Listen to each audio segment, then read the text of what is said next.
السلام علیکم dear students, I hope آپ سب خیریت سے ہوں گے۔ بچوں، آج کا ہمارا عنوان ہے پہاڑیاں۔ پہاڑوں کو دیکھتے ہی ہمیں قدرت کی خوبصورتی کا احساس ہوتا ہے۔ یہ نظم بھی شاعر نے پہاڑوں کی تعریف میں لکھی ہے، تو چلیے شروع کرتے ہیں۔ یہ پتھر کے ٹیلے، یہ اونچی پہاڑی، درختوں کے جھنڈ اور گنجان جاڑی، کہیں بیل بوٹے کہیں پھول باڑی، ہوائیں انوکھی فضائیں نرالی، گھاٹاؤں میں ہے وادیاں کالی کالی۔ شاعر کہتے ہیں کہ یہ جو پتھر کے بڑے بڑے پہاڑ ہیں، ان کے ارد گرد بہت سارے درخت اور جھاڑیاں اگی ہوئی ہے۔ ان پہاڑوں پر بہت اچھی ہوائیں چلتی رہتی ہے، اور جب آسمان پر کالے بادل چھا جاتے ہیں تو پہاڑیاں دور سے کالی کالی نظر آتی ہے۔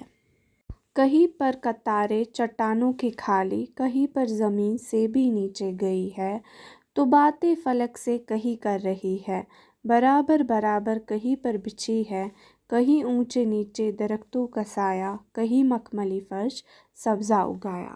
کئی جگہوں پر بہت سے اونچے اونچے پہاڑ ہوتے ہیں، تو کہیں گہری کھائی ہوتی ہے اور کہیں زمین کی طرح سیدھی ہوتی ہے۔ پہاڑیوں میں کئی جگہوں پر بہت سے چھوٹے بڑے درخت ہوتے ہیں، کہیں زمین پر بہت سی گھاس اگی ہوئی ہوتی ہے جو بالکل مخمل کا احساس کرواتی ہے۔ کہیں صاف چشموں نے پانی بہایا، کہیں ننھے پھولوں کی خوشبو وسیع ہے، کہیں بیل پتھر سے لپٹی پڑی ہے، پہاڑی بھی رشک چمن بن گئی ہے، یہ رنگین چڑیا ہوا کھا رہی ہے، درختوں پہ بیٹھی ہوئی گا رہی ہے، پروں کو پھلاتی اٹھلا رہی ہے۔ کئی پہاڑوں پر پھول اور گھاس اگی ہوئی ہے، تو کئی پہاڑوں سے صاف چشموں کا پانی بہتا ہے۔ ان پہاڑوں پر کئی قسم کے پرندے ہوتے ہیں جو کھیلتے کودتے اور گاتے گنگناتے ہیں۔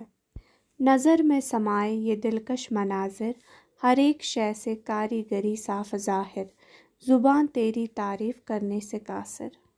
یہ سارے منظر دیکھ کر اللہ تعالیٰ کی کاریگری نظر آتی ہے جو لفظوں میں بیان نہیں کی جا سکتی۔ بچوں، ہماری آج کی کلاس یہیں پہ ختم ہوتی ہے۔ آپ اپنا خیال رکھیے گا۔ خدا حافظ۔